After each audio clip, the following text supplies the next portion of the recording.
अस्सलामुअलैकुम दोस्तों, तुसीं वेखदे पिओ पाक वतन पंजाब टीवी। तुहाडा वीर मोहम्मद जाफर लैके हाज़र होया है इंशाअल्लाह झोटी। जिवें दोस्तों का कोई ना कोई हुक्म होंदा है उवें दे जानवर लैके हाज़र हो जाइदा है। दोस्तों ने कहा यार वड्डियां दी गुंजाइश नहीं, कोई जोड़ा छोटियां झोटियां दा एक असी आदे वीर नूं छोटी झोटी लैके दे दी ते ए दूसरी झोटी दी वीडियो पाउण लगे हैं। अगली दा सौदा WhatsApp ते होया है। जी वीडियो ओपन YouTube ते दोस्तों नूं मिलेगी, वो साडा वीर भी वेख लवेगा। माशाअल्लाह कट्टी हड्डियां डाकां दी बड़ी क्लीयर है और खानदान दी अच्छी है। बिल्कुल इंदियां सारियां निशानियां ही प्योर नीली वालियां, पूरी दरिया दी सिंगल हड्डी है। उवें ही खूबसूरत डाकां ने, पूछ चमका वर्गी, हल्का जिहा सिट्टा सफैद। और कैमरामैन मेन चीज़ जिहड़ी हुंदी है वाना वो गुल जिहड़े ने वो कैमरे दी नज़र कर दिओ। बकाया सारा कुछ बाद च मुकम्मल तौर पर झोटी दी बाडी कैमरे दी नज़र होएगी। और दोस्तों ने तसलियां खुद भी करनी होंदियां ने आपदियां अखां नाल। कैमरामैन का काम हुंदा है अंग अंग कैमरे की नज़र कर देना। और उस तो बाद मुल भी मकूल करावांगे।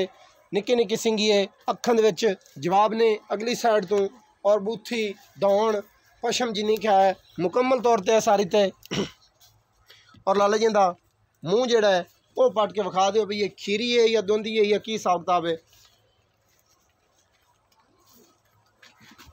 बिश हो जा है जी दोस्तों, माशाल्लाह खीरी है, थोड़ी जी कावड़ वाली भी है। दुनी कोड़ी का बिल्कुल कतई निशान नहीं है। और लाला जी आओ माशाल्लाह ये प्योर नीली का अनमोल ही है। चंगे नखरे ने झोटी दे, चंगा खून है प्योर दरिया वाली वर्गा। लाले हम तो भाई कैमरा मैन विखा रहे, दसी जा कि भाई ये की नाम है जनाब दे? भाई मोहम्मद हसन। ये मूँह चो खीरी है, ठीक है। वजन इनका जेड़ा ही है वो खुद लैन वाले ने वेख लेना, ये 2 माणे, ये 2.5 माणे, या 1.5 माणे, या 20 किलो, जो कुछ मर्जी मुल दस। एवं मुकूल जी गल्ला मुका हिकरी के बस ए मुल है, दोबारा ना पूछना पवे। पक्की करी इनका पक्का 55,000, पक्का 55,000 रुपया है। ये जैनवन मुल पक्का है। ये जैनमैन कोई 70-80 कोई प्यार नहीं है। 70-80 ये वो गल्ला नहीं है। अच्छा फिर 55,000 नहीं जी 70-80 आप करिए इसे तो भला बनता है। ऐसे ही मोल ठीक कीते जल्दी सेल हो जासी।